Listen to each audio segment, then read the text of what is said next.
हमारे लिए आज की तिलावत पौलुस रसूल का ख़त इब्रानियों के नाम, उसका दूसरा बाब, उसकी 14वीं आयत से 18वीं आयत तक।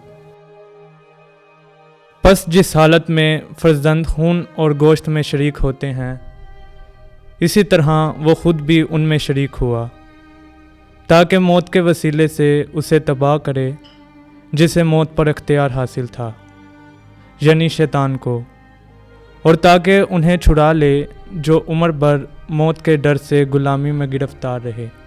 वो दर हकीकत फ़रिश्तों की दस्तगीरी नहीं करता, बल्कि इब्राहीम की नस्ल की दस्तगीरी करता है।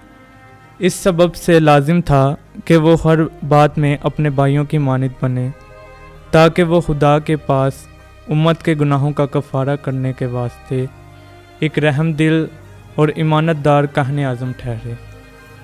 क्योंकि जिस सूरत में उसने खुद आजमाया जाकर दुख उठाया है, वो उनकी मदद भी कर सकता है जो आजमाइश में पड़ते हैं। पाक कलाम के पढ़े और सुने जाने पर खुदा उनकी बरकत हो। खुदा का शुक्र हो।